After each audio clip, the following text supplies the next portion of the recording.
And here we go. Good evening, everybody, and how are we doing on this Sunday, the 15th of May, 2022? It is, of course, our usual spot for our Sunday night live chat. Pod Shed chat, as I like to call it. How are we all doing?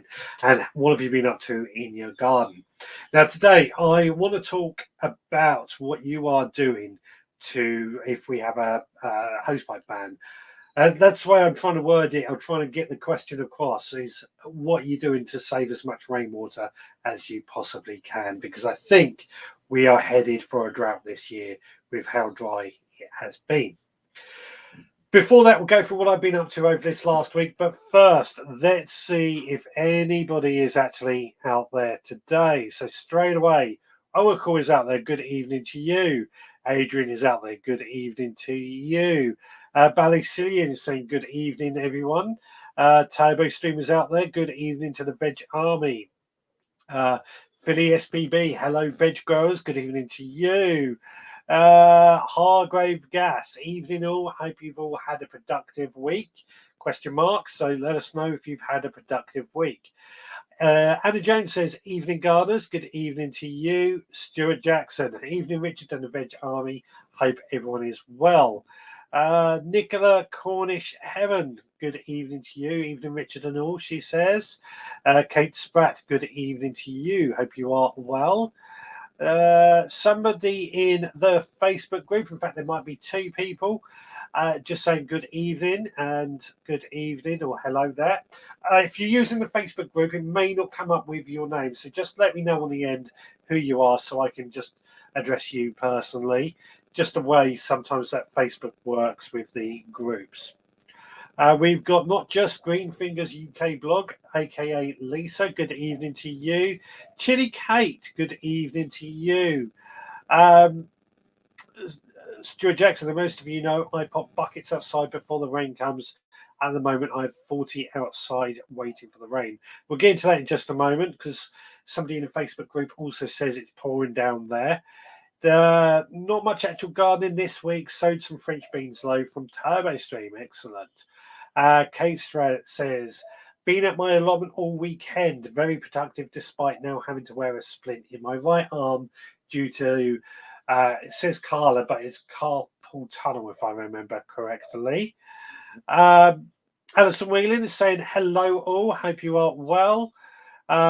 Kate goes on to say carpal tunnel, also I'm slower but managed to get my lettuces in.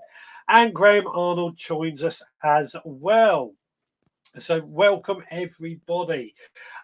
So don't forget to like and all that jazz. I'm going to say that at the beginning because the sooner we get the likes coming in, the more the algorithms will work and people will find this show. So over this last week, by the way, the phone line is on if anybody does want to call it in. I'll pop the banner across the bottom. It's 07307 135 174. But this week, what have I been doing? Now, I've been down the allotment most evenings after work. I as you probably heard on a previous podcast, I'm now trying to spend on my way home from work. I refuse to work late unless I really have to. But on the way home from work, I stop off at the allotment for 20 minutes, half hour, do a bit of weeding, do a bit of harvesting, do a bit of watering.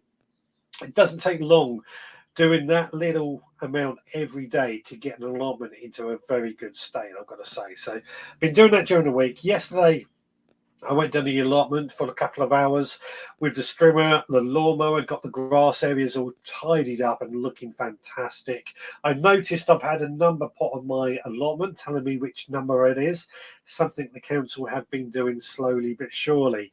What else did I do? Planted up my pumpkins. They're in the ground, looking forward to growing those on. You'll hear more about that on the podcast tomorrow as well.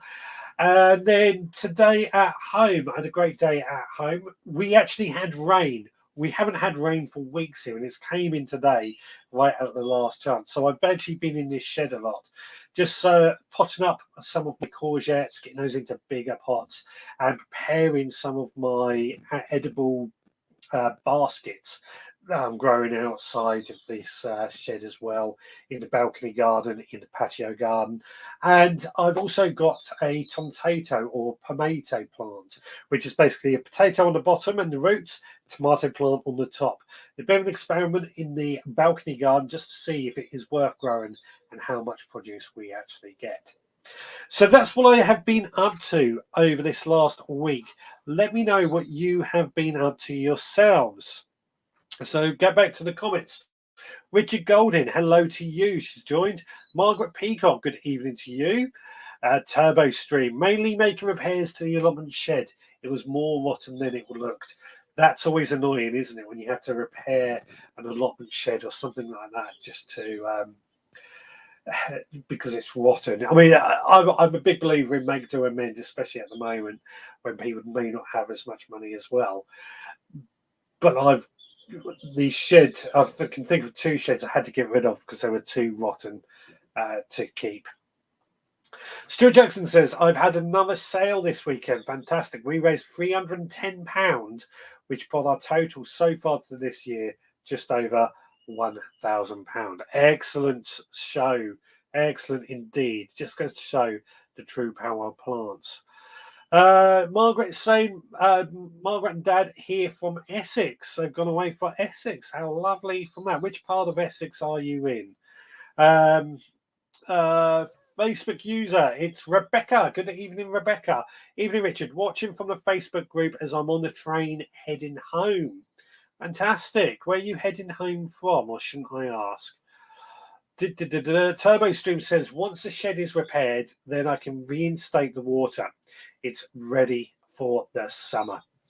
Yes, we've got to get ready for the summer, definitely. It's very, very close now. Stuart Jackson has been tidying up the garden and pricking out more spring onions and setting up my tomatoes. Now that reminds me, I've actually sown a few spring onions this week as well, but I've sown them in my grape beds. I've got a bed that I made quite deep where I've got 2 grape plants growing in there. It's also got my sub pod, my subterranean composting system.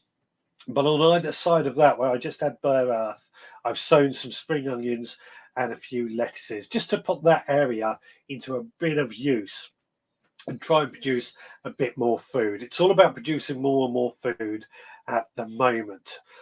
Excuse me. That's amazing, Stuart, from Alison, indeed. Jake has been weeding and watering for me and just planted out my pumpkins this afternoon in between the showers. Fantastic. Yes.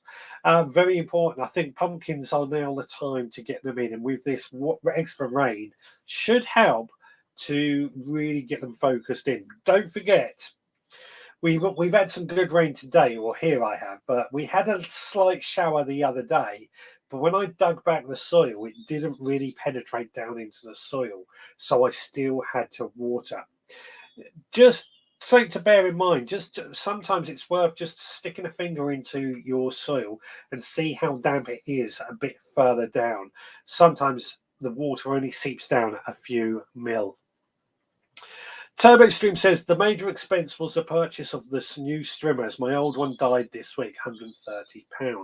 What strimmer did you get? Because I'm thinking about getting a new strimmer. I know which one I've been sticking with, but Turbo Stream, what one did you get? Margaret says Sybil Headingham near Flatford Mill, Constable Country. Great place. Fantastic. Must be some nice gardens up around that way to go and visit as well. Nicola, been planting seeds, transplanting seeds and redoing 30-litre planters on the patio with cannas, strawberries, blackcurrant and dahlias. Somebody's been very, very busy on her farm down in Cornwall. I've got a few photos coming up that I love for you all to see in a moment. But yeah, planting seeds, transplanting seeds, redoing 30-litre planters on the patio. Busy. Rebecca has been to the Isle of Man for a few days. Very relaxing break. How lovely. Absolutely lovely. Not been to the Isle of Man myself. Is there any gardens on the Isle of Man that we can go and visit? I do know of a YouTuber on there that I would love to visit, thinking about it.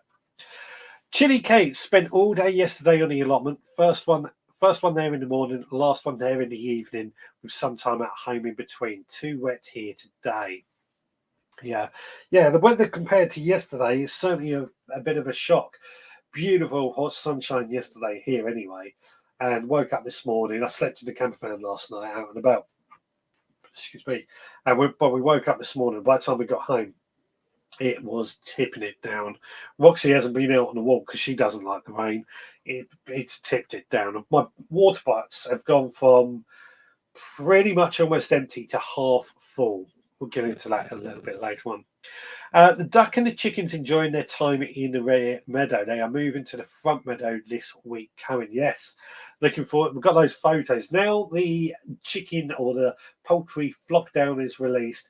We can let our birds to run around the gardens or our meadows and just have a bit more freedom. That flock down seemed to go on forever.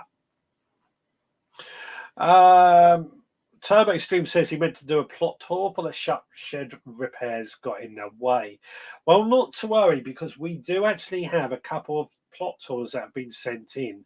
And I think I want to get the first one. Let's get rid of that comment, actually, because just to be fair, the first one, actually, I was meant to show last week, and it comes from Kate.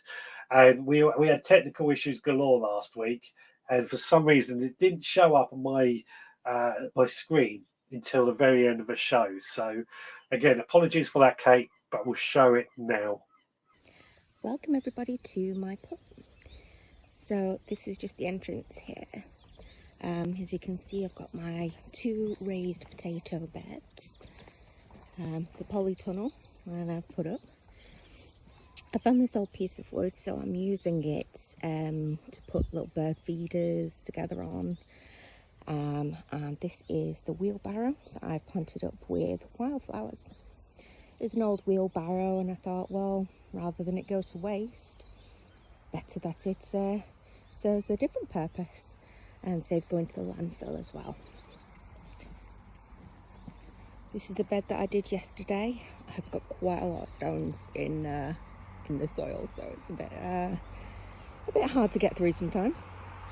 That is going to be today's project. That's going to be the brassicas bed, and then I've got that one, so plenty to do.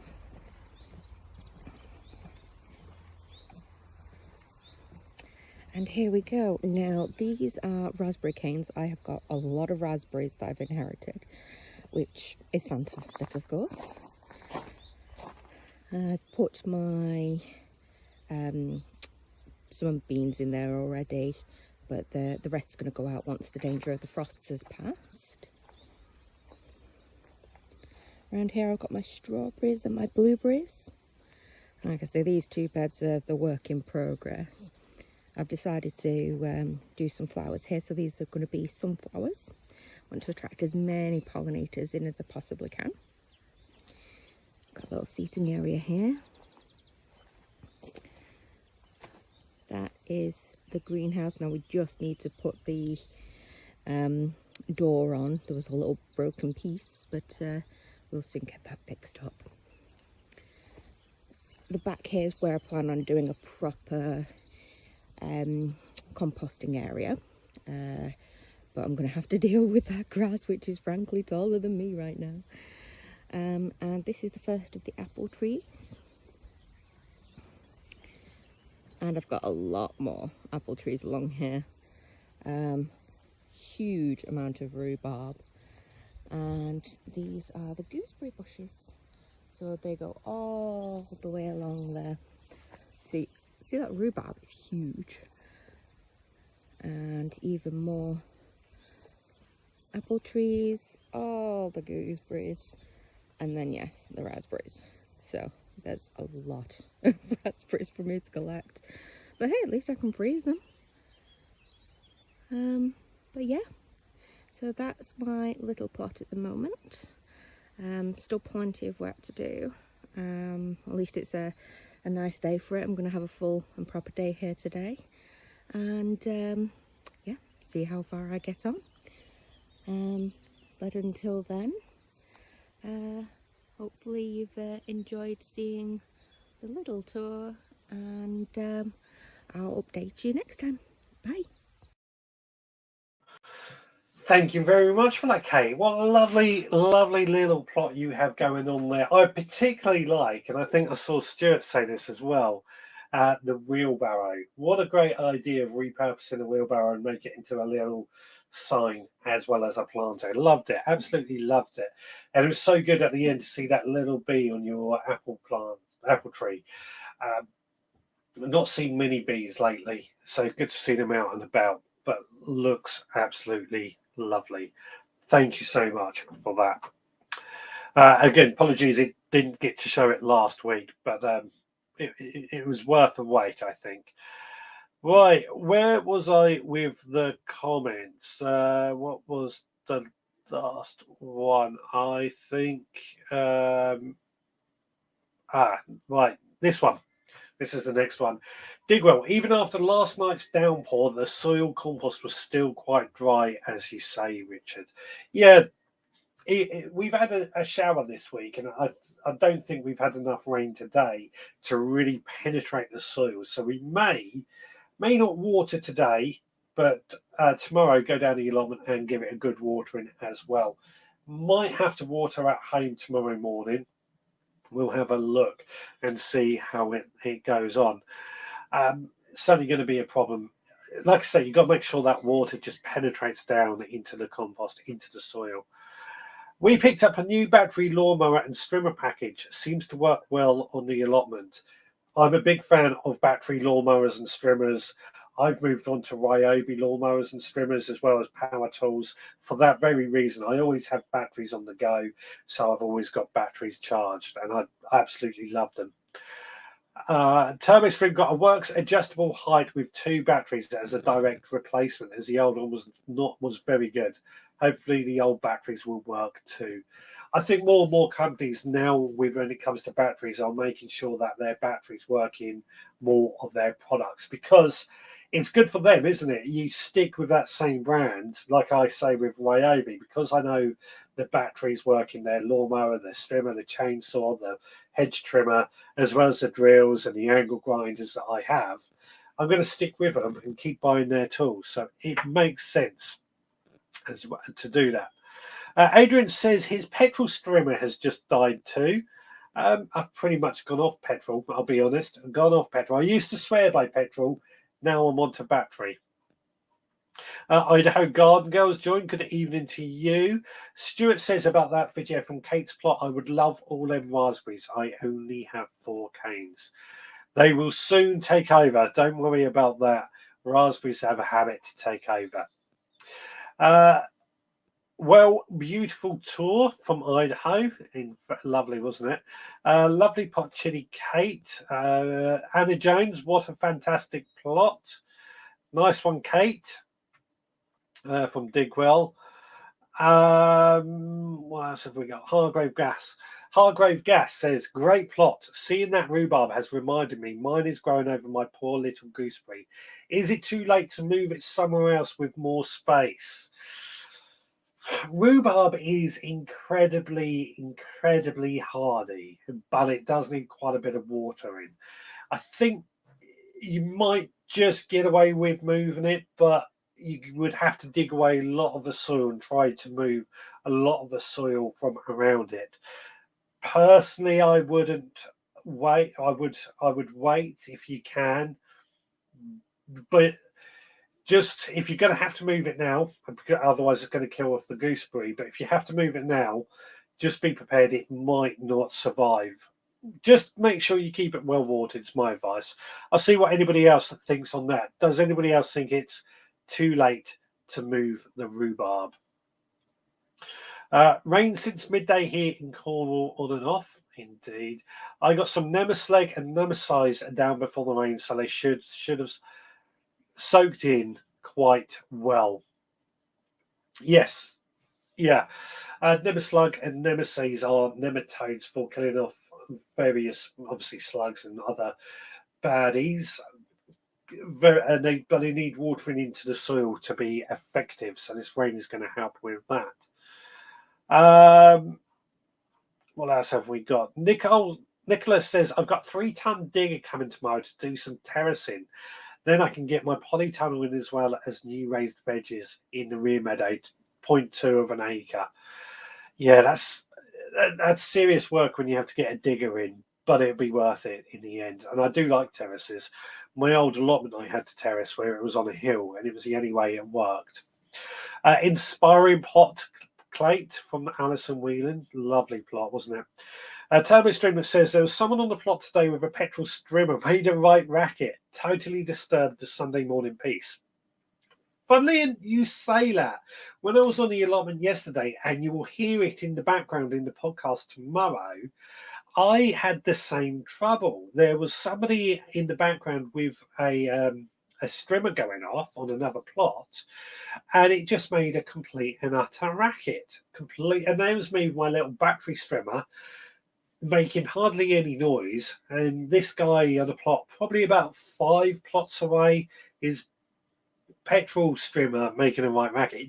It did do a better job, though. I would say that it did do a better job, but it was loud and noisy. I've just bought a battery strimmer, Karcher, and it shows how ongoing in time you have, which is fab. You've got a 3-second battery as well once you have it for 30 days. So bonus. I did not know about that. I didn't know Karcher actually makes strimmers either. So that's interesting. Thanks. I meant to move the gooseberry. It's smaller. Oh, right. Sorry. Move the gooseberry. I think you will get away with moving the gooseberry. Yes. I think you'll get away with it. Again, just move out as much soil as you possibly can and make sure it is really well watered in and given a really good start. It's no different to transplanting a pot plant if you think about it. Fab plot, Kate, and I'm sure your plot is good too then, Chili Kate. I did think there was something going wrong there. Stuart Jackson, when I move plants at the wrong time of year, I always leave a very big soil ball so you don't damage your roots. That's exactly what I'm thinking as well. Try and move as much soil as well, so it's like you're just putting it into a different pot. A little late answering what I've done this week. Tons of weeding, tomatoes, more to go, tons more to go. Transplanted lettuce and bunching onions to garden, and also to tower planter on the patio. Sprayed more weeds and mowed the lawn. Somebody's been very, very busy as well. Right, so we're going to get into. What have I titled this? How are you preparing for a hose pipe ban? Because it has been so dry this year, I do think we are destined for a hosepipe ban. And I'm a big believer in trying to capture as much rainwater as possible. And I want to find out from you guys what you are going to be doing. One, to capture as much rainwater as possible when it rains, to be efficient with your watering, and to try and reduce evaporation. So when it comes, obviously, catching rainwater, I have this, and I've got I found it on a website, so I can show it to you. It's called a rain can. I've got this watering can that I stick outside. Let me go and see if there's any other pictures. I stick it outside, and it acts as like a funnel, so it catches rain at the same time. I've used this on an allotment when we're not allowed water butts. It only holds 7 litres, but it is designed in such a good way that I just felt it was a must on any allotment or in any garden. You leave it out. It's got a ladder for frogs to climb in and out. You can remove the top to clean out any leaves. This one's actually not for sale on Amazon anymore, but I have seen them for sale elsewhere. Just have a good look around. I love these because I've had it for years, and like I say, I'm a big believer in trying to capture as much rainwater as possible. So that is my first port of call. If you can leave a rain can or a watering can out to catch water, or what Stuart Jackson's also done is, let's have a look at this one if it works, he's pulled out some of his buckets, and he mentioned this earlier, to increase the amount of rainwater he catches, increase the amount of surface area, just placed on the patio. so that they capture even more rainwater when it does rain. Again, that's something I think is a great idea. And of course, on every downpipe I have, I've got water butts. And quite often, in places where I can do that, I have several water butts all linked together. So when one fills up, it overfills into the next. In total, I have 15 water butts in my plot at home and 4 on the allotment. We're only allowed 2 per plot, which I think is a ridiculous rule. If there are some water butts or spaces where I have been able to put another water butt but cannot attach a downpipe, what I then do is pump water from some of the other water butts into those water butts. And then I've maximised the amount of space inside that water butt and so on. And then another thing I do, if we are expecting rain, I will also try and fill up all my watering cans as well, so that the water butt has more room in it to capture as much rainwater that we can do.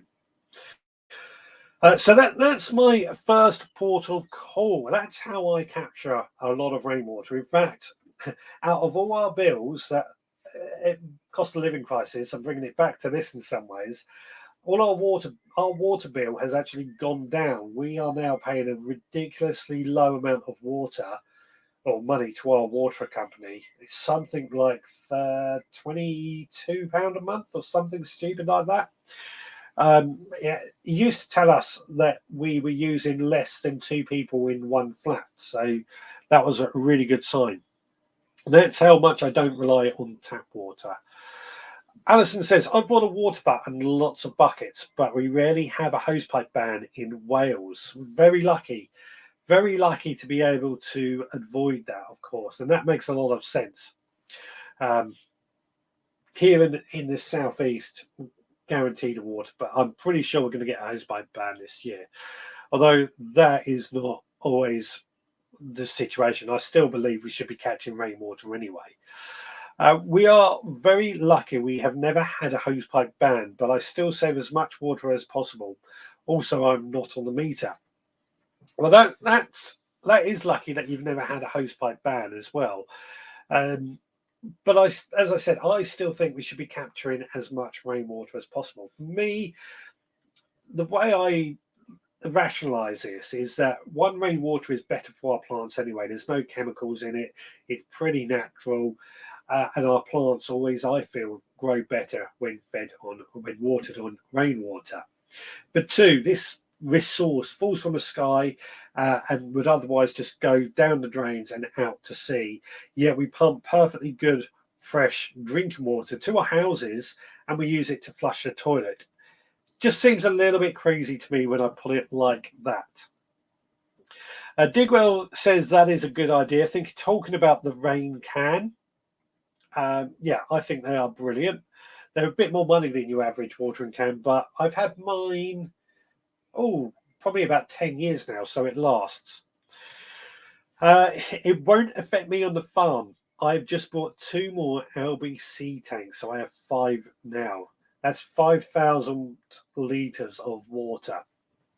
5,000 litres of water. That is a lot. And she's getting some more, so she's certainly trying to do her bit. That is a lot of water that can be captured. To put it in comparison, that's a standard watering butt is about 220 litres. An LBC tank is 1,000, so it's about 4 times the size of a water butt.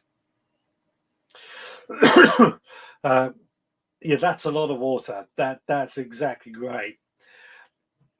Turbo Stream, I planted a squash from the sharing bench this morning. The section I planted in was covered with the leaves. The ground underneath was still very wet still, so mulch. Yes, mulching is something that I will be discussing as we move on, but definitely something to look at. The watering cans are still on Amazon, pink, green and blue colours. There you go. The one I pulled up wasn't available, but I did see up in the top corner there was a pink one, green and blue. I know they are available. They weren't available for a period. Now they're coming back. I saw them at an event last year where I was chatting to the bloke who sells them in the UK, and like I said, I've had mine for 10 years now. Excuse me, and it still lasts as good as the day. It hasn't gone brittle. It's faded, but it hasn't gone brittle. Birmingham water comes from mid Wales. It needs to be exceptionally dry for us to have a hosepipe ban. Lucky you, lucky you. That does make sense. I know Wales can be a very wet part of the country, but then you go to the other side, Norwich, where it's the driest part of the country. It doesn't quite work. It needs a bit of balance. What's happened there? Julia Hartley has joined. Good evening, Richard at all. Good evening to you. Hope you are well. Stuart Jackson, one of the reasons I collect water is we do not make any new water. We cannot make new water. So please save as much as possible. I agree. We cannot make any new water. It is a valuable resource, and I know there's a lot of water in the world, but we need it so much, and our plants need it a lot as well. Stuart Jackson says it's raining where he is now. It's not raining here. I can hear lots of birds tweeting. Anna Jones, I just use my wheelbarrow to collect water. Holds about 80 litres. Easy enough to tip out into buckets. That's another very good idea. I'll have to set up my plastic water wheelbarrow, thinking about it, to capture as much rainwater as well. Now you've said that, my habit has always been to upend the wheelbarrow so it doesn't get covered in rainwater. It doesn't. I'm used to the old metal ones that would rust, but now you've said that, that's a very, very good idea. I will be doing that. This is what I love. We get good information shared with us about things that we could do as well, and that's just one tip that I like. So far, I've covered what I do to try and capture as much rainwater as I can. Rain can, buckets, water butts, pumping water around. After that, we need to think about, and we spoke about this a few weeks ago, the time of day that we water and why. Easier said than done. I've got to admit, like when I'm down on the allotment. Oh, we have a caller, so hold that thought.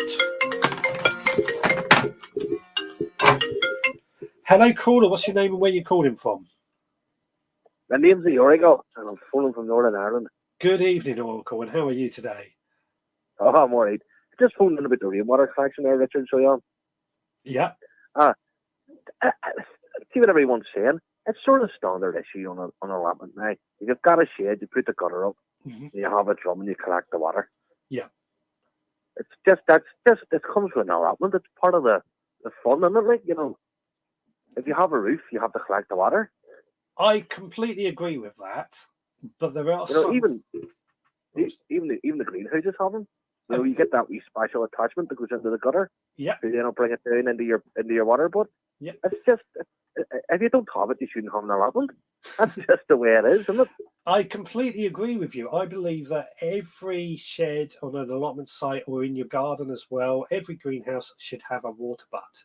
But I do know there are some allotment sites out there that actually ban either sheds or they ban water butts. We should be banning water butts. I think that's a disgrace. I agree. I think there should be water butts. Every plot holder should have at least one water butt. Yeah, like there should be water taps in every allotment. Like, you should be recycled. I know in my allotment, you see, although you have one water butt, people actually have 3 or 4. They cut them and do different levels. Yeah. Yeah, we collect as much as they can. Yeah, we're only allowed 2 water butts on our plot. So what do you do when you empty them in the summer? Well, we have water troughs that are mains fed, so we use those. Shouldn't be allowed if you're allowed more water butts. Yeah, you could. You know what I mean? Yeah. There shouldn't be. The see water butts or collecting water. There shouldn't be a limit on an allotment. I agree. I completely agree with that. Because again, it takes away the fun. There's more nutrients and all than there is in rainwater than there is on tap water. Yeah, I completely agree. And you're using the water. You know, why would you not turn around and want to use rainwater? It's the best out there. Yeah, I completely agree with you, Oracle. Completely agree. We should start a petition, Richard. We Free should. the water pot ones. Demand it. We Water should. pots in every allotment. We should. We should start that. I will look into that and start that. All right, Richard. Thank you very much for calling in, Oracle. All the best. God bless, son. You God take care. bless. Take care. God bless. Bye. Bye. Bye. There we go. That was Oracle with, a point that I completely agree with. There should be water butts on every allotment site, on every shed, on every greenhouse, and some of these plots that ban it doesn't make sense in my eyes, especially if they're pumping tap water to you when they're paying for it. Digwell says all the water on Earth came from asteroids and meteors, etc., etc. Getting very technical there, indeed. Kate Spratt says also some plants fare much better with rainwater. Apparently, that's very true. Something like blueberries, which thrive. Well, you can't really use tap water because of the pH levels. They need rainwater, as do if you've got any Venus flytraps. They need rainwater as well. So definitely rainwater is a lot better for plants. Amanda Joy, good evening all. Lovely to see you. On our plot, we have a rule whereby you must have one water butt per structure, poly, greenhouse, etc. I agree with that. I completely agree that should be the case. Why wouldn't you? Why wouldn't you? Exactly what Oracle said. Turbo Stream, some plots have old baths to store water. Makes it quicker to fill a watering can. Yes, we're not allowed ponds on our allotment site because they're worried about children, because we do have children on our site. Children might fall in and drown is their fear, which is a valid fear, and it would be the same with the baths. But then I think about it, we've got plunge tanks for getting our water out anyway, so yeah, it doesn't make sense. Also, mulch to stop water evaporating from the soil happening too quickly. Yes, that was what I was saying, or moving on to before we Oracle just rang in. I'm a big believer in using as many mulches or as mulching as much as we possibly can. I cut the grass, those lawn clippings are used as a mulch. Compost is used as a mulch. Cardboard is used as a mulch. What else? Straw can be used as a mulch. Pretty much anything you can lay your hands on as a mulch, I use as well. And I place that all over the area. One, it reduces the amount of weeds, and weeds, of course, they take up water. They use water to try and thrive, but also it stops the sun from evaporating water off from the soil. And that's what I was saying about the time of day that we start to water. Very key point is if we water in the middle of the day, for example, when it's warmer, it's going to just evaporate all that water off, and it's going to be a bit pointless watering. Well, I try and do mine in the morning or in the evening when it's a little bit cooler. Therefore, the water has the chance to soak into the ground. Something we were talking about earlier. If we dig down, we're finding water at the moment just isn't soaking down into the ground. Amanda says, for what reasons would plots have restrictions on the number of water butts? I'd imagine it would be highly encouraged. I have no idea why we have this rule. It is completely balmy. The only thing I could possibly think of is the risk of mosquitoes, but that's going to be a risk anywhere, and we can easily deal with that. It is completely crazy, these rules, this banning water butts.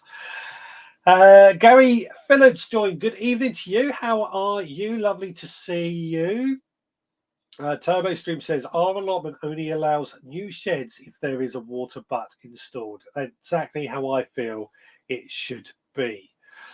Chili Kate says we have only had our plot for 4 weeks and have not yet prioritized a shed. Probably not a high priority, but I get what you mean. Our site has baths at both ends of every row by the taps. As soon as we get a shed, we will get a water butt. Yeah, I think you've got to be on your plot and work out where you want everything before you put a permanent structure like a shed anyway. But as soon as you do, get that water butt in there. Get it in there. It would be worth using. Nikki Nature's joined. Good evening to you. Hope you are well. Lovely to see you. Turbo Stream. The allotment tap uses baths as plunge pools. Similar to ours, we use cattle troughs. The lake on our site feeds 6 plunge tanks as well as the hoses. I bet it is full after today. I was listening.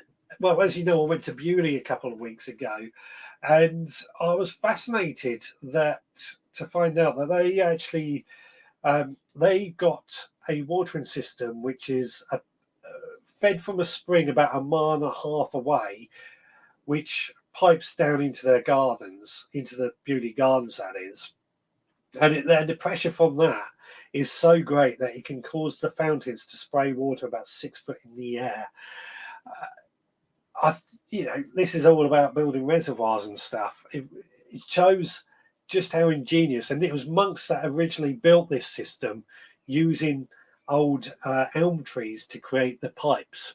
Amazing what can be done with a bit of ingenuity. Nicola, I'm hoping to put a borehole on my farm like many of my neighbours. I have baths I inherited and 8 water butts I brought down from Brighton. Well, that's great. You are certainly collecting a lot of rainwater, and it's definitely what we want to see. Sorry to ask, what is the best time to water? Another, how many people water their lawn? So that's a question we'll throw out there to everyone else. I never water my lawn. The only thing I might use on my lawn would be grey water, which is something on my list as well. As for the best time to water, I like to do mine at night where I possibly can. On the allotment, that's easier because that way they get a good drink overnight. Whereas at home, I try and do it in the morning, but I would prefer to do it at night so that they get a good drink overnight, and then they're not going to lose so much to evaporation. There is a school of thought that you're best off in the summer when it's hot doing it overnight, but when it's damp like it is at the moment, cooler, best off doing it in the morning. Jim M. Hello, haven't seen you for a while. Lovely to see you.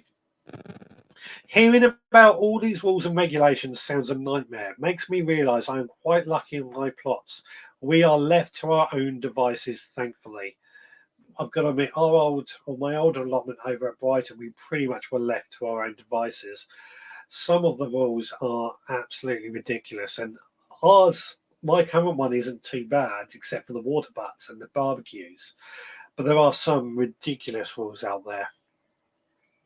Can sawdust be used as a mulch from Alison Whelan? I would say yes, it can. If it's wood chippings, then it definitely can. Sawdust might bind together. That's a big might. I've not tried it myself, but we'll throw that out there and see if anybody else has an answer to that. I can honestly say I've never watered my lawn. Neither have I. Oh, crikey. But I don't know if anybody else. I'm not fussed by the lawn. It's just a piece of something we can walk across. Nicola, we should ask Rich why only 2 butts. I will have to ask one day. If you want plenty of water, move to the Isle of Skye. There was plenty there when I was there the other week. I've heard that. I have heard that. Not just Greenfingers UK blog. I see people using sprinklers for hours at an end at our site, which is a waste. Sprinklers are just a waste regardless.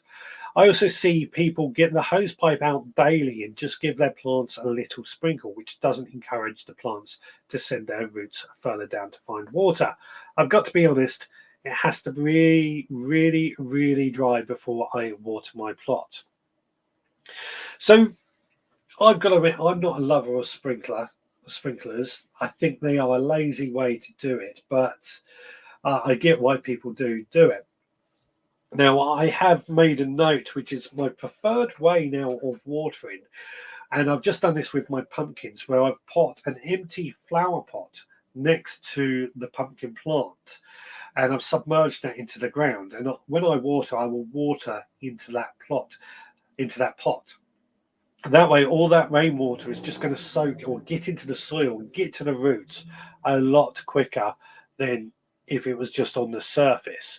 And again, this comes back to being efficient. What have we got? Adrian says to Nicola, I have a borehole, but only at present have an old belt pump to power it. Oracle says, if you had a meter on the water taps and you were paying for the water you use, growers like all of us would use some water and cost a bomb is pointless growing. I agree. If we were doing that, if we were on a meter, it would just cost more to produce our food. Digwell says, we're not allowed sheds or greenhouse on both of my allotment sites, therefore no water butts. I can see why you have no water butts in that case. Although what you could do, and if you are allowed water butts but not sheds and greenhouses, I've seen people making like an upturned umbrella to stick in their water butt to act as a funnel to try and catch on to some rain water. Kate says, I'm wondering, would an old hose pipe with small holes buried in the soil with an end you could pour water into at one end work? Yes, it would work. Is it kind of, if you see when the council puts some new trees in, you normally see this little bit of plastic pipe. That's exactly what it's doing. They can pour water down into that pipe to get to the roots. So it would definitely work. And it's similar to what I was saying about half burying a plot in the ground when I'm planting out my pumpkins. Anna Jones, I never water my large lawn, always recovers after a drought. You can always tell the people who water their lawn when everyone else's is either yellow and theirs is beautifully green. Katie McDonald, hello, lovely to see you. Thank goodness I'm in Scotland. It doesn't stop raining. You're very lucky then, very lucky. It always stops raining here when I don't want it to. I understand no greenhouse with kids, but you should be allowed a tunnel even if it's a size restriction. It's just crazy, isn't it, some of these? I must say our allotment site tend to leave us to our own devices. As long as we are working on the plot, they seem happy. That's fair enough. Alison was asking about sawdust earlier. Digwell, depends on where it came from and what type of wood. MDF is a no-no. Too much glue in MDF. But if it's natural wood, I think it should be okay. I am on a water meter, Adrian says. We're on a water meter as well, so that just goes to show. Seep hose, that's the plastic tubing that the council used to get water into their newly planted trees. Cheap enough to buy. Jim says, that sounds insane to Digwell. How do you manage to run a plot without a shed? You must be back and forth with tools every day. I agree. I've always said the shed is kind of like the heart of any plot. It's where I first go to get my tools, a cup of tea, etc., etc. So, excellent. We'll carry on this conversation in just a moment, but I've actually got another plot tour that I want to show you that's been sent in this week. Hello everyone, yes, it's me, Lee Conley, and I've been meaning to show you the Veg Grower crew, and that rhymes, my garden. And I love this show, and I know I don't pop up much anymore, but I love watching and re-watching back in the mornings. And I get really jealous that I can't show you my garden. So I thought I would show you what I've been up to in my smallest garden on social media. I thought I'd quickly show you what we've got. So come with me, everybody, as we go through the shed And the idea was I was going to have loads of plants here, but it seems like they've already gone outside. Let's unlock this. So this is the smallest garden on social media, of which I am growing as much as I can, vegetable-wise, here, without a lot of space. So at the moment, these are all my seeds, which are growing pretty well. Actually, look at these beans, they're actually growing pretty good. Need to go and put these somewhere. I'm not sure where I'm going to put them yet. We've got pumpkins down here. Again, I need to find a space for them. And finally, these are some courgettes that I've been growing in some egg cartons. So I need to put them somewhere too. Oh, my peas need a good water. They look a little bit sad down there. Again, trying to find somewhere in this small space is difficult to try and put them. But most recently, me and Olive came up with this, which is really simple to be able to grow our stuff in.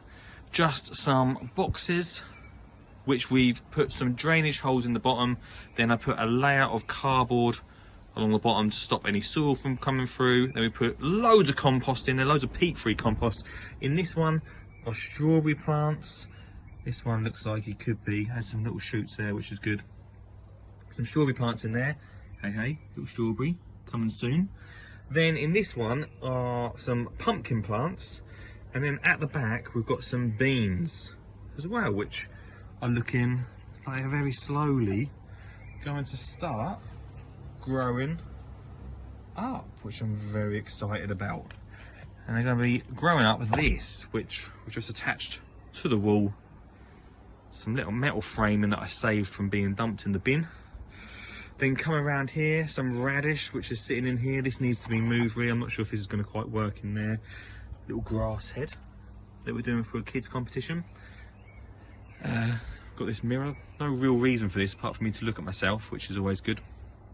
And then this is the real master of growing for me in this small space.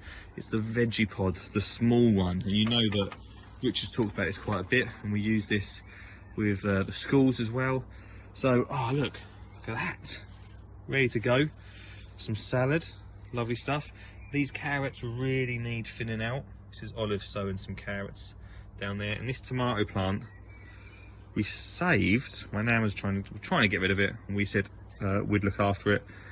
Needs a bit more support in there. It's looking a little bit like it needs something to support it. So at the moment, like I say, it's mid-May. This is our small garden, and I'll try and give you a little bit more of an update when things start growing up this, and we have pumpkins growing here, and it's going to look absolutely incredible. So stay tuned, Veg Grower Army. Speak to you later. Well, I look forward to seeing how that goes on. I'm really liking these small space gardens at the moment, and trying to make the most of whatever space you have. Great example of what can be done. I actually really liked the metal grid stapled onto the wall to climb beans up. I thought that was quite a good idea in a small area. At this point, I'm just going to remind everybody to please give us a like, please give us a thumbs up, please give us a subscribe, follow and click the notification bell so that you know when we go live. I know I've said that already, but got to keep saying it, otherwise I get told off. Stuart says, nice to see Lee's small garden. Very nice, isn't it? Anna Jones says, very nice, Lee. Yeah, absolutely. I think it is a great idea. All lovely to see as well. Where was I? Stuart Jackson says, do any of you know about water butt pumps? I'm looking to link another butt up to one of mine.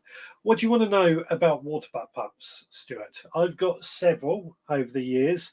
I've always bought a dirty water pump so it can cope a bit better with the water that we have in a water butt pump. Depends on whether you're trying to pump to use it as a hose pipe or just to pump it from butt to butt is the next question I have to ask. Shade is also good if it's raining. There's somewhere to run into and get out of the rain, I agree. And for tea, Nicola, as Jim says. I agree. Digwell says to Katie, we had a saying at Fastlane, if you can't see the other side of a lock, then it is raining. If you can see the other side, then it is going to rain. And Katie says, I know you keep quails. I know, totally unrelated to the chat. What do you do with your quails to keep them entertained? Very curious little birds that seem to want to do more. I try. It's a good question. I'm actually, at the moment, we've only got 2 quails left, and once they pass away, we're not going to replace the quails. Purely, the chickens we can let roam around the garden. The quails we can't do that to, and we're just feeling a bit guilty that they're locked up all the time, effectively. But what do I do to keep them entertained? So I like to, a bit like the chickens, I give them plenty of greens that they can rummage around and nip on. I try and attach them in different places so they've got to jump up high and work for it. Try and give them plenty of compost and sawdust and wood chippings to scratch around and have a look in as well. Mirror hanged up, that gives them hours of entertainment as well. They just look at themselves and think there's more birds. Even a CD to catch sunlight, that works. Basically, everything you would do to keep a chicken entertained is what I would do with a quail as well. Plenty of hiding spots for quail as well. So if you've got like gooseberry bush, for example, in your quail coop, and that's growing in there, they will hide under that, and that will entertain them too, as well as they'll probably rummage around for gooseberries. So quite a few things you can do. The good thing is they don't need quite as much entertainment as chickens, but very, very similar. Digwell says, this is a question about not having a shed. The tools I leave on the plots. Being no dig, I only really need dibbers and hoe, maybe a trowel now and then to remove stubborn roots. There we go. That's an answer there. Kate says, Fab Tour, love it. Making great use of space, and have to say, you're a great video presenter. Oh, he would love that. He would love that. That'll go on his CV along with everything else that he does. What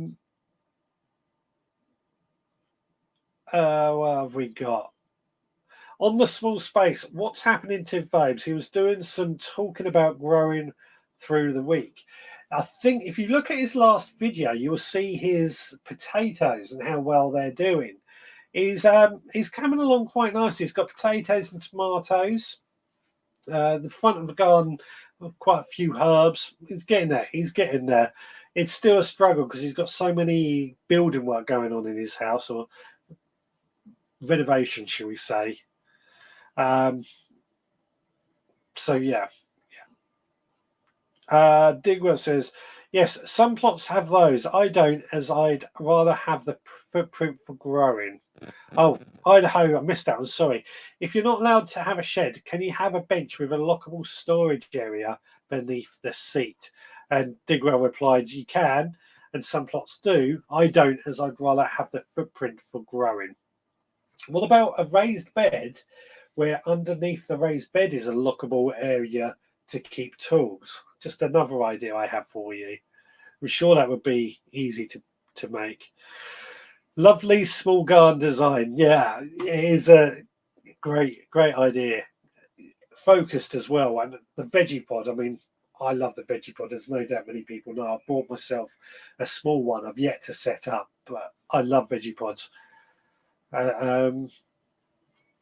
Nicholas says, I've got the Bosch one. I think that's to do with the water pump.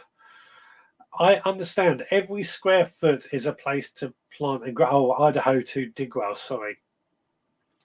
Which one is best, i.e. to pump to hose pipe, as the water butts are the opposite end to the plot? So if you're using a hose pipe, I would look at something like hose lock, because they are designed to fix onto a hose pipe, and they actually create quite a bit of pressure. If you weren't going to be using a hose pipe, most of the other ones, the dirty water pumps that you might buy from a DIY place or somewhere like that, you actually have to use like a thicker hose. Not so much a garden hose pipe, a thicker hose, so it pumps the water faster. You can reduce it down, but you risk burning the pump out. There we go. I'm going to try the chicken mirror. Sounds quite amusing to watch. They do think, the chickens certainly, they think there's another chicken and they will stand there looking at it and pecking at it, and it's quite amusing to see. Richard Vogue says potatoes, tomatoes, cucumber, I think butterbean, mint, and rosemary. So that's from Julia. I thought I knew there's quite a bit there. Oracle says building what Phobes has his own way of doing things, defined as one of a kind. You certainly, yeah, definitely, you could say that. It's definitely one of a kind. I see. This is in reply to Digwell, who says using a car boot to transport tools. You can drive to your allotment, so you can keep your tools in the trunk of your car and use them whenever you need. That is definitely another option as well when it comes to tools with no, or carrying tools with no allotment, no shed, sorry, on your allotment. Right, let's have a quick look at some of the photos that I have been sent this week. So I'm going to have a bit of background music playing as well, because I can do that. Which one shall we go for? We'll go for feeding the ducks. Hopefully you'll be able to hear it. I can't hear it from here. So this photo is from Kate, and it's her beans or peas are starting to show. Here they are growing, as you can see. They look like cucumbers, actually. I could be wrong, but they're growing up. They're looking very, very healthy with plenty of growth. Potatoes in this bed also showing plenty of growth and seem to be doing quite well. And this, I'm not sure what is planted in here, but some nice straight lines of something that's obviously just been sown and watered in. Next, we have Stuart Jackson's broad beans, which are looking very healthy and almost like they're nearly ready to be harvested. Also got some peas, which also look absolutely delicious and also nearly ready to be harvested. Then we've got some strawberries. Strawberry season is upon us. Did anybody hear in the news that it's meant to be one of the best years for strawberries? Out nice and early and ultra sweet because of this weather.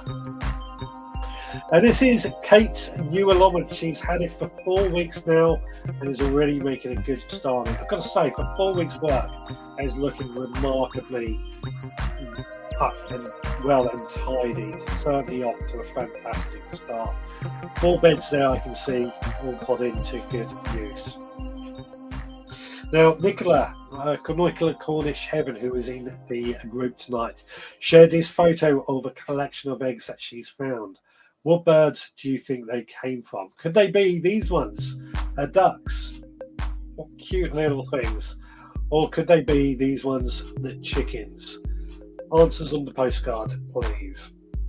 Now, finally, this rain has given us the risk that we might end up with blight. And Steve posted the other day that he narrowly missed the blight warning.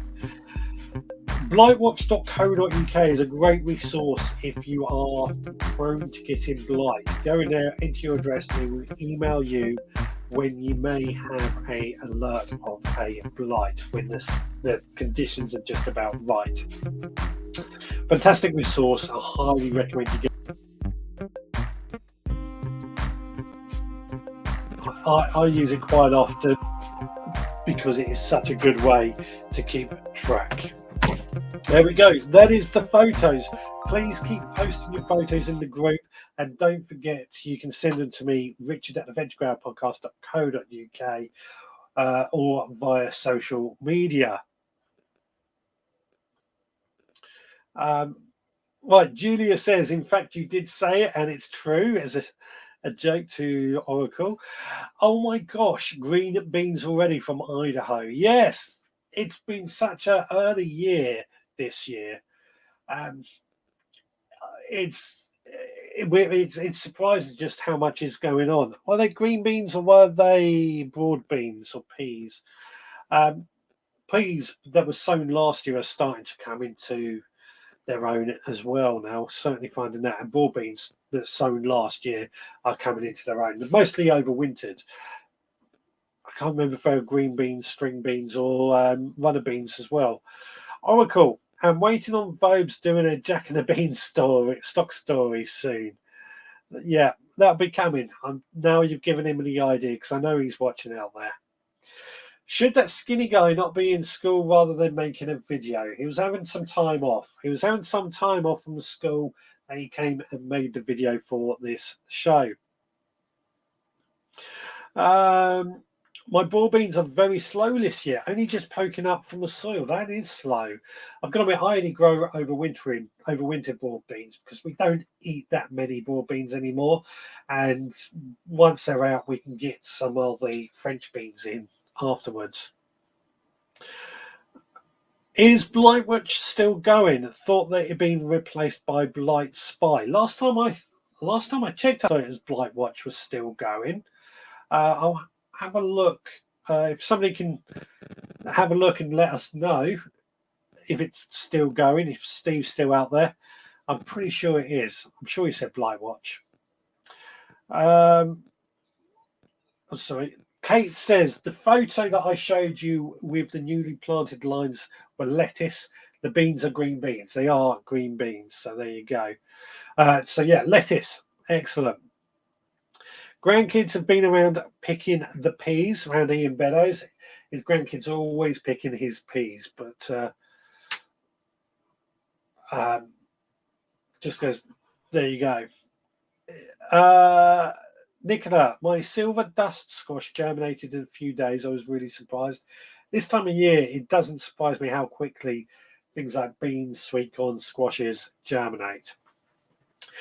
Digwat says, no, Blightwatch does not work. Full of last year's data. I did not know that. I did not know that. Last time, what site were you using for that? Because I used to get emails whenever Blight was going to be prone in my area.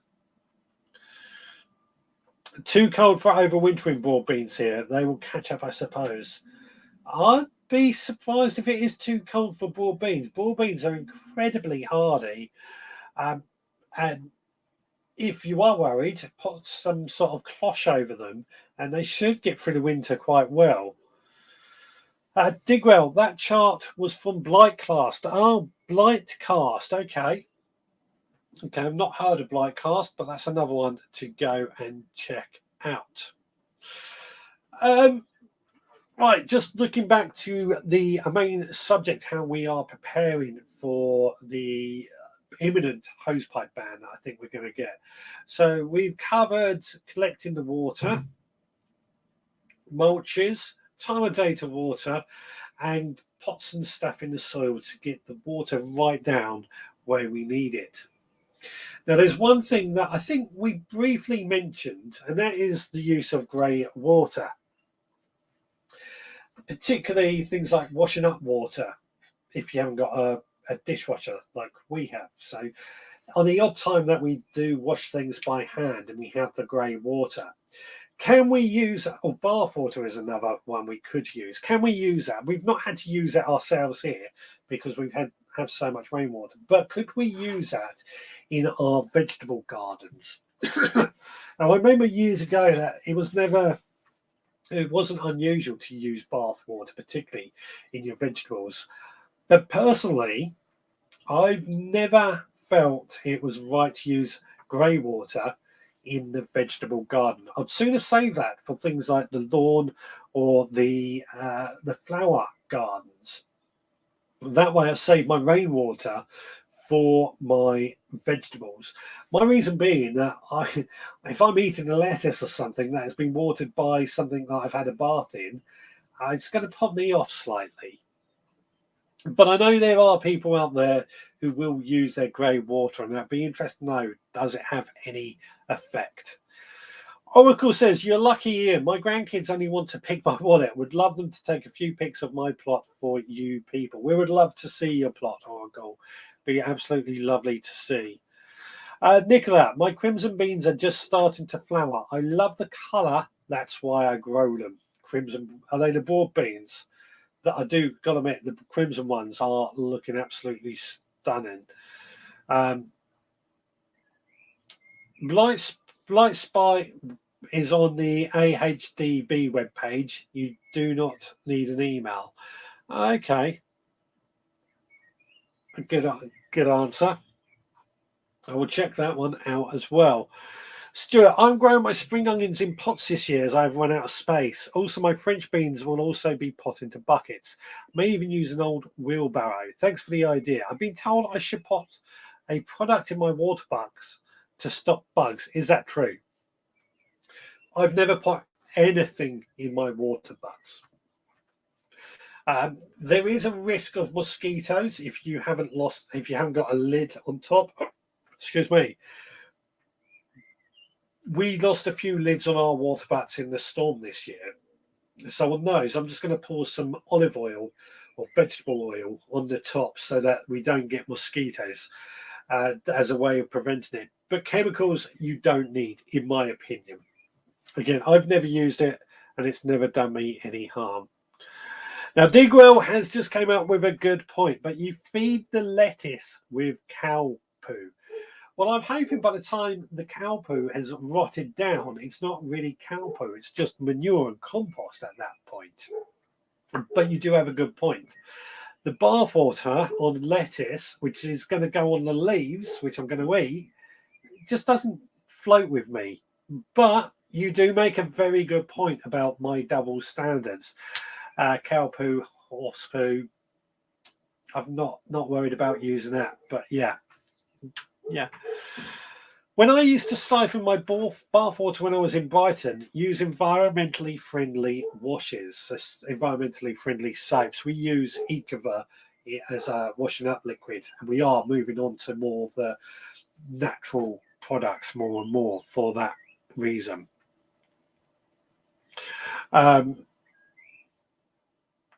Blight Spy, you do not get an email. That's a shame. I thought the email feature was really good.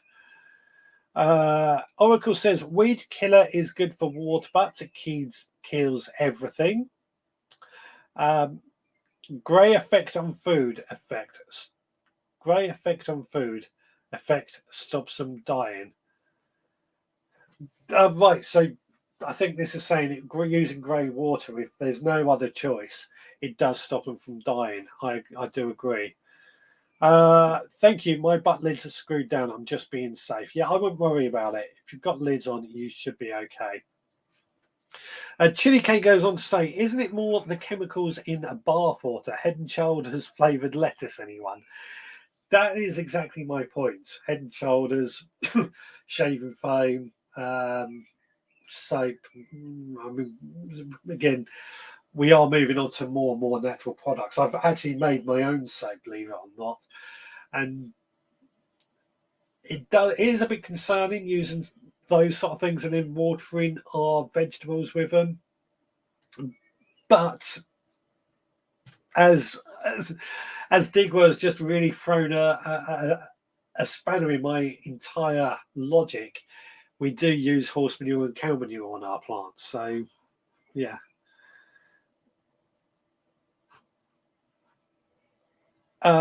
Water. Oh, grey water on food, I think Nicola was saying there. Stops them dying. It is true. It does stop them dying. If the bath water is soapy, it can help with aphids, etc. Good point, actually. We do spray soapy water on broad beans and stuff to stop aphids. So that is also a very valid point.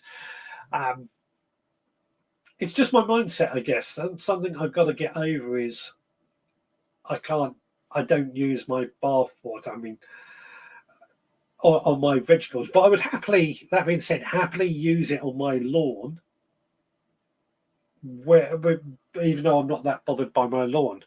I mean, I'm doing no mow May. I said last week I'm doing no mow May this year. Our lawn looks horrible, but it is full of flowers and the wildlife is coming in. So will that need watering once I cut it? I don't know.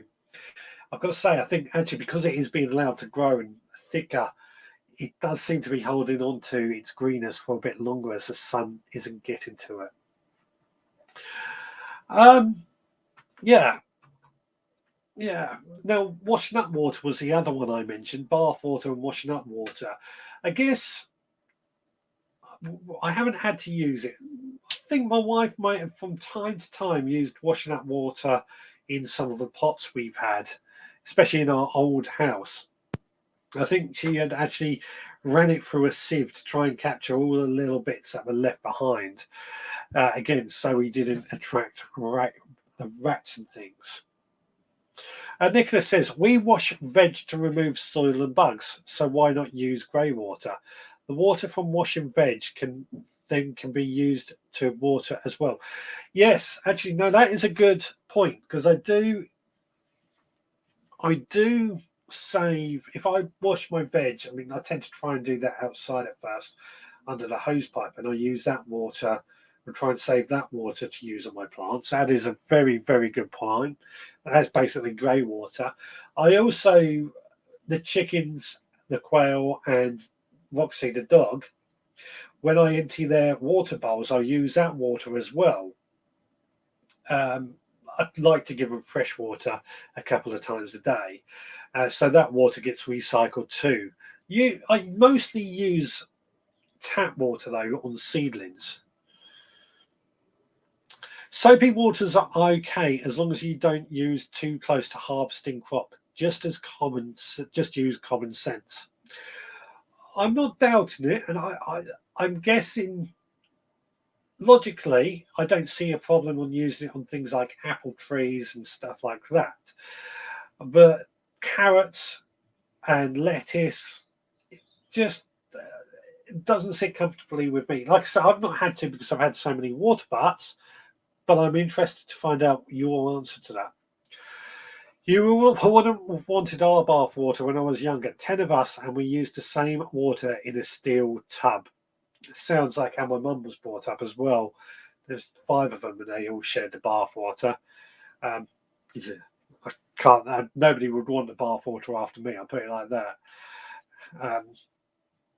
Yeah, I'm particular with my bath. From the RHS website, using grey water, an exception is on edible crops due to the risk of contamination from pathogens in the water. Yeah, this is the point I guess I was trying to make. Using grey water on edibles doesn't sit comfortably with me, but I'm fine to use it on, well, I have flowers, but I'm fine to use it on flowers or on the lawn. Yeah. And my animals prefer dirty bucket or pond water over tap. That's also true, actually. That is so true. Roxy will happily drink water out of a stream or a puddle than the fresh water that we have for her. So true, so true. Turbo Stream says, I would use grey water on fruit trees, etc., but probably not on salads. I'm not carting my bath water to the plot anytime soon. In fact, when I was clearing out my shed, talked about carting bath water, I did find this water, I can't think what it is called, but you fill it up with water, place it in a wheelbarrow, fill it up with water, and then you use it to cart the water over to your trees in order to water them. I can't think what it's called. I've never used it, which is why it was in the shed, never used. But could we use it for the bath water? I'm wondering now. I try to use, in fact, while I remember, I've completely forgot about this when we were talking about bath water. I did used to use our bath water, and I used it on our flowers in the area where the chickens are now. What I used to do when I got out of the bath, I placed the buckets into the bath and submerged them. I do have deep baths, so it may not be for everybody this. Submerged them, and then I pulled the plug so that the water butts filled up just naturally without having to do so much work. Does that make sense? Am I explaining it correctly? Put the buckets in the bath and submerge them, then pull the plug, leave them overnight, and then you've got your full buckets of water that are dry when you cart them through the house. You must be the phantom pisser in the bath. No, I don't do that. It's just I've got a very dirty job, and I wouldn't want anybody to have it after me.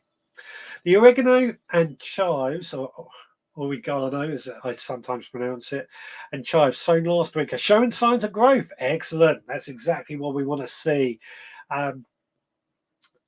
some of my favourite herbs, chives, oregano, absolutely delicious, very quick to grow, and just goes to show it can be done.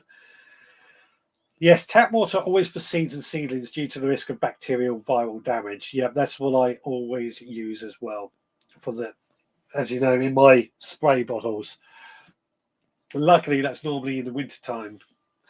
My plot water butts are uncovered, so go slightly green. I still use the water though. Well, slightly green is just algae, which is basically plant material. And once that's out of the water butt, it won't be there anymore anyway. I never worry about green water in the garden. It's natural.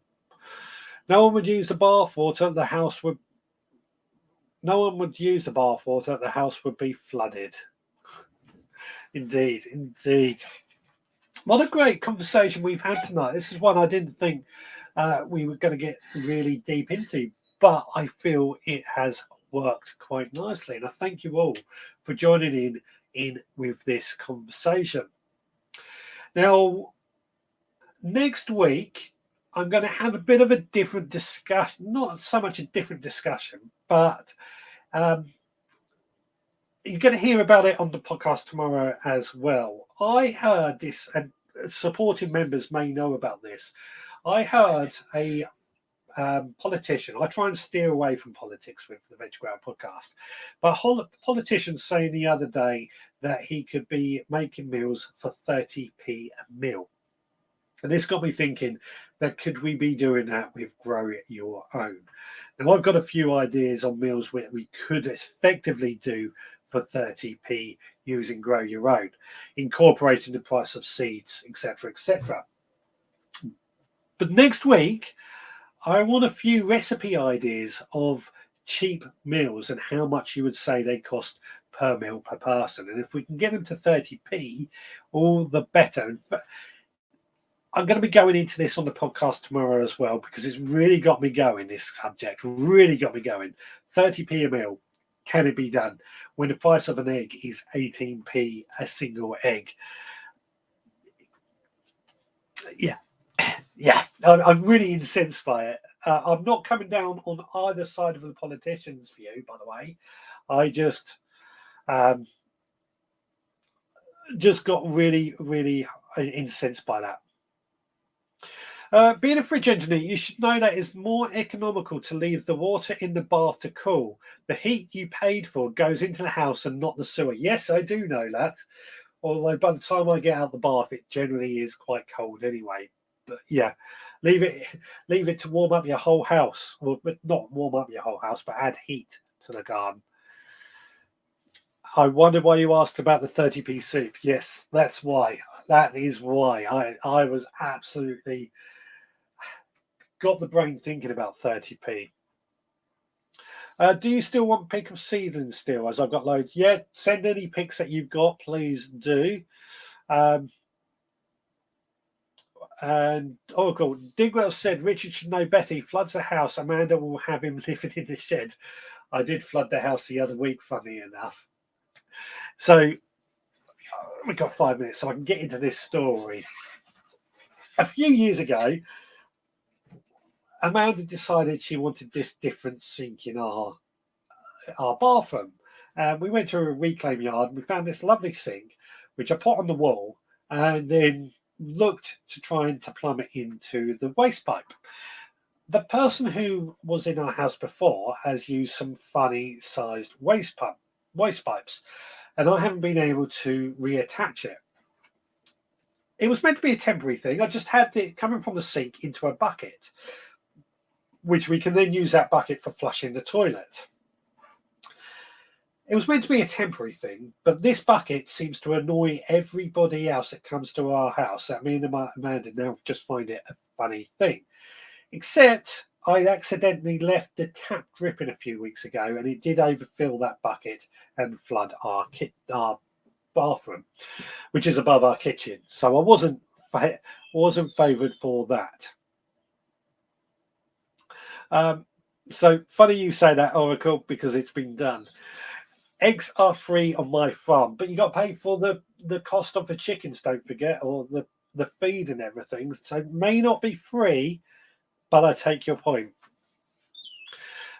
Stuart says, thanks for the advice this week. I found it really useful as always. If you have stinger nettles on your plot, do the same as us at school. We will be making nettle soup this week with the children. All you need is an onion and 1 potato.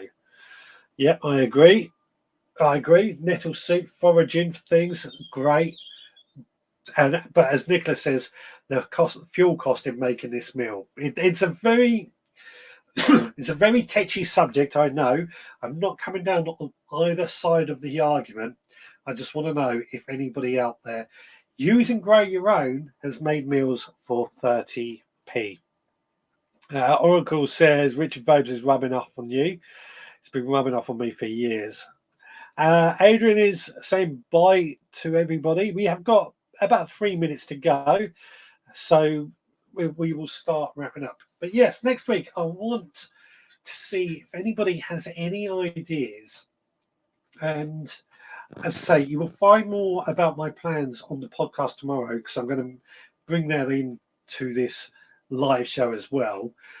From the podcast, the live show, it's all going to click together because it's such a serious subject. It is something we... it's part of the reason I created the Veg Grower podcast, because I feel people could be growing healthy, nutritious food for very little money. We will be cooking over an open fire free wood. Yeah, that's one way around it. Chicken breeds their own, and they eat very little feed now, as out in the meadow from 6:30 a.m. There we go. So eggs there are getting cheaper and cheaper for Nicola.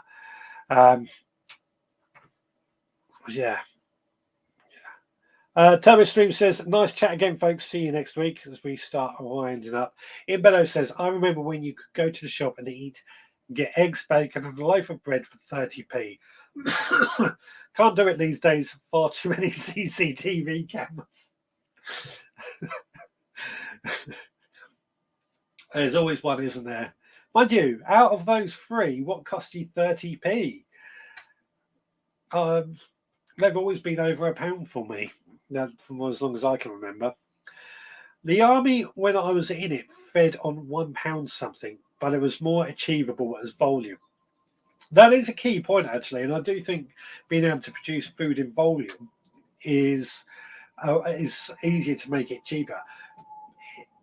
As many of you know, it's only Amanda and I here, but we do make big batches of curry or chili con carne and then freeze the rest down.